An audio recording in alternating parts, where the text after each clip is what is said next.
So, what exactly is the Book of Enoch? After everything we've learned so far, you might imagine one enormous manuscript written by the biblical Enoch himself before the flood. But the truth is much more interesting. The Book of Enoch, more precisely known as First Enoch, is not one continuous book written at one moment in history.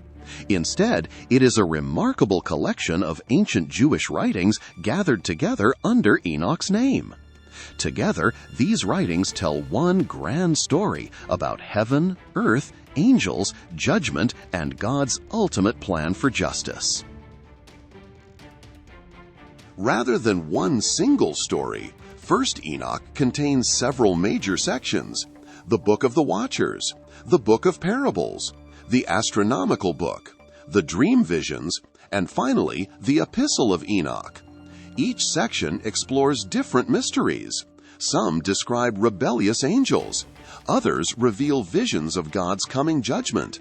Others explain the movement of the heavens, while others symbolically retell human history itself. Together, they form one of the most fascinating works to survive from the ancient Jewish world. What makes the Book of Enoch so extraordinary is its scope. It attempts to answer questions that people have wrestled with for thousands of years. Where did evil come from? Who were the mysterious sons of God mentioned in Genesis? Why did violence spread across the earth before Noah's flood? What happens after death? How is heaven organized? How will God judge the world? Whether or not someone accepts Enoch as scripture, there is no denying its enormous imagination and influence. First of all, thank you for making it this far. If you're enjoying this video, please give us a thumbs up, subscribe, and share. Today, most biblical scholars agree that First Enoch was composed over a long period of time. Rather than one author sitting down and writing every chapter, the collection appears to have grown gradually. Different sections were written, preserved, expanded, and eventually gathered into the collection we now call First Enoch. That helps explain why some sections sound different from others. They were composed during different moments of Jewish history, yet united by one central figure, Enoch. In 1947, young Bedouin shepherds searching for a lost goat made an unexpected discovery. Inside caves overlooking the Dead Sea, they found ancient jars containing thousands of manuscript fragments. These would become known as the Dead Sea Scrolls, one of the greatest archaeological discoveries in biblical history. Among those discoveries were fragments of the Book of Enoch, not in Ethiopian, not in English, but in Aramaic, the language spoken by many Jewish communities during the Second Temple period. This discovery completely changed the conversation. It demonstrated that Enochic writings were already circulating among some Jewish communities centuries before Christianity began. The Book of Enoch was ancient, much older than many people had assumed. But the Dead Sea Scrolls did not prove that Enoch himself physically wrote every page.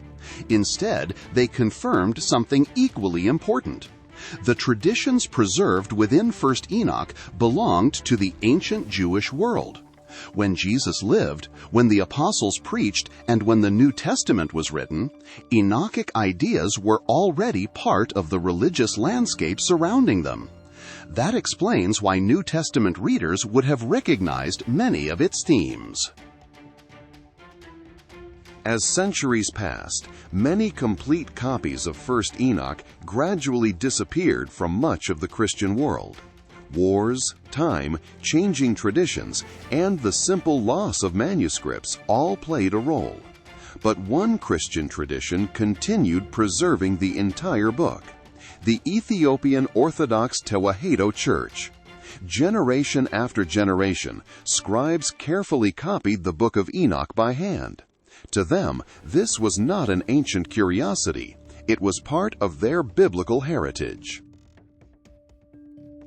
Without those Ethiopian manuscripts, there is a very real possibility that the complete Book of Enoch would have disappeared from history.